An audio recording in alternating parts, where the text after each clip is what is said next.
आपकी कुंडली का इंदु लग्न जो होता है, यानी कि आपकी कुंडली में इंदु लग्न बताता है कि आप लखपति बनोगे, करोड़पति बनोगे, या फिर आपकी कुंडली में जो इंदु लग्न है आपका वो खराब होके बैठा हुआ है, यानी कि जो आपको दरिद्र बनाता है, भिखारी बनाता है। तो चलिए आज इसके बारे में जानेंगे। स्वागत है आपका एक बार फिर से दोबारा से एक इंटरेस्टिंग टॉपिक के अंदर। ये टॉपिक आपको पता होना चाहिए, आपकी कुंडली का आपको इंदु लग्न मालूम होना चाहिए कि आपकी कुंडली में क्या राजयोग बनते हैं, आप क्या पैसे बहुत ज़्यादा कमाओगे, आप नॉर्मल नॉर्मल कमाओगे, या फिर आप पैसे नहीं कमाओगे, आपको कहीं ना कहीं दिक्कतों का सामना करना पड़ेगा। तो चलिए एक कुंडली बना देता हूँ मैं आप लोगों के सामने, फिर उसका इंदु लग्न निकालना सीखेंगे। जैसे कि वृश्चिक लग्न की कुंडली बना दी मैंने, और प्लैनेट्स को मैं साथ में अरेंज करता जा रहा हूँ। यहाँ पर चंद्रमा है, 10 नंबर की कुंडली में गुरु है, नीच का होकर बैठा हुआ है, और यहाँ पर 11 नंबर, यहाँ पर इधर है 12 नंबर, 12 नंबर में शनि है, यहाँ पर केतु है। इसके बाद यहाँ पर 1 नंबर, 2 नंबर, 2 नंबर में यहाँ पर बुध को बिठा देते हैं, और 3 नंबर यहाँ पर शुक्र को बिठा देते हैं, सूर्य को बिठा देते हैं। 4 नंबर, 5 नंबर, 6 नंबर और 7 नंबर यहाँ पर मंगल और राहु को बिठा देते हैं। ठीक है, चलिए इस कुंडली का इंदु लग्न निकालना सीखते हैं। कैसे सीखेंगे? देखो यहाँ पर आपको ग्रह दिख रहे हैं, ग्रह के साथ उनकी कला दिख रही है। मतलब ये कलाएं होती है जो कि सबकी फिक्स होती है। जैसे कि सूर्य जो है उसकी 30 कला होती है, चंद्रमा की 16 होती है, मंगल की 6 होती है, बुध की 8 होती है। आपको क्या चेक करना है? आपकी कुंडली में आपको लग्न से नवमेश की कला देखनी है। यानी कि आपकी कुंडली में जो लग्न है, यानी कि जो पहला घर है, यहाँ से आपने चौथा घर देखना, यहाँ से आपने नौवा घर देखना है।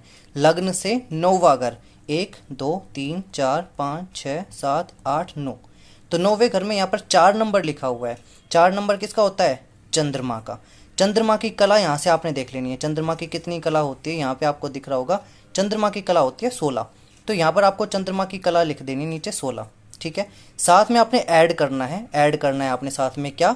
चंद्रमा से नवमेश की कला। आपकी कुंडली में चंद्रमा जहाँ पर बैठा हुआ है वहाँ से नौवा घर गिनना है। 1 2 3 4 5 6 7 8 9, यहाँ पर 5 नंबर लिखा हुआ है। तो 5 नंबर पर यहाँ पर क्या होता है? 5वें नंबर का स्वामी जो है वो है सूर्य।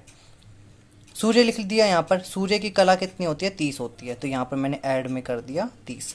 ठीक है, समझ गए? बस ये छोटा सा ही काम करना था आपको। फिर इसके बाद क्या करना है? देखो दोबारा से सुनिए। लग्न से यानी कि पहले घर से नौवा घर गिन लेना है। उस नौवे घर का जो स्वामी होगा, सभी राशियों का स्वामी उम्मीद करता हूँ आपको पता है क्योंकि आप पहले से देखते आ रहे हो। 4 नंबर का स्वामी होता है चंद्रमा। ठीक है, फिर आपने क्या करना है? चंद्रमा कुंडली में जहाँ पर बैठा हुआ है, चंद्रमा की कला लिख लिया आपने। फिर चंद्रमा कुंडली में जहाँ पर बैठा हुआ है वहाँ से नौवा घर गिनना है आपने। जैसे यहाँ पर 5 नंबर है, 5 नंबर है सूर्य। सूर्य की कला होती है कितनी? 30। दोनों को ऐड कर देते हैं। दोनों को ऐड करने के बाद कितना आता है? 46। अब जो ये एडिशन हुआ है इसको हम डिवाइड करेंगे किससे? 12 से। 12 से डिवाइड करने के बाद जो रिमाइंडर आएगा, जैसे कि यहाँ पर अगर मैं इनको डिवाइड कर देता हूँ तो रिमाइंडर आता है 10, क्योंकि 12 3 जा 36 होते हैं। और जो अब हम यहाँ पे 36 नीचे लिखेंगे तो 10 आएगा इसका रिमाइंडर। ठीक है, अब रिमाइंडर इसका 10 आ गया, यानी कि जो शेष फल है वो 10 आ गया है। अब आपने क्या करना है? आपने लग्न कुंडली में चंद्रमा से अभी जो यहाँ पर शेषफल आया है, जैसे जो चंद्रमा से यहाँ पे जो शेषफल आया है यहाँ पे, इससे क्या करना है? कुंडली में चंद्रमा जहाँ पर बैठा हुआ है ना, चंद्रमा जहाँ पर बैठा हुआ है वहाँ से 10वां घर गिन लेना है आपने। अगर यहाँ पर आपके पास 4 आता तो चंद्रमा से चौथा घर गिन लेते। अगर यहाँ पर 2 आता तो चंद्रमा से दूसरा घर गिन लेते। शेष फल के हिसाब से आपने चंद्रमा से वो ही घर गिनना है। जैसे कि यहाँ पे 10 आए तो मैं 1 2 3 4 5 6 7 8 9 10। तो जो मेरा ये वाला लग्न है, यानी कि जो ये वाला हाउस है 11वां घर, ये मेरा इंदु लग्न है। ये इसको बोलेंगे इंदु लग्न। ठीक है, अब आपको देखना है यदि आपके इंदु लग्न में, ठीक है, यदि आपके इंदु लग्न में शुभ ग्रह बैठे हुए हो, जैसे कि शुक्र बैठ जाए, गुरु ग्रह बैठ जाए, आपकी कुंडली में चंद्रमा बैठ जाए, या फिर बुध बैठ जाए। अगर उच्च के होकर बैठ जाए तो बहुत अच्छी बात है। अपने दोस्तों की मित्र राशि में होकर बैठ जाए तो भी अच्छी बात है। स्वग्रही यानी कि खुद के घर में होकर बैठ जाए तो भी अच्छी बात है। तो ऐसा इंसान बनता है लखपति, लाखों पैसे कमाता है। लेकिन यहाँ पर अगर इसी इंदु लग्न में स्वराशि का ग्रह बैठा हो या फिर उच्च का बैठा हो, देख तो जैसे सिर्फ ये ग्रह बैठे हुए हो तो बनाएगा लखपति। लेकिन अगर ये जो शुभ ग्रह है या फिर अगर आपके लग्न कुंडली में, आपकी लग्न कुंडली में जो इंदु लग्न बताया मैंने, यदि वहाँ पर स्वराशि का ग्रह बैठा हुआ हो या उच्च का ग्रह बैठा हुआ हो, यहाँ पर यदि मान लेते हैं कि यहाँ पर कोई ग्रह उच्च का होकर बैठा हुआ है, जैसे कि यहाँ पर मैं 1 नंबर पर सूर्य को लिख दूँ, वो उच्च का हो जाता है।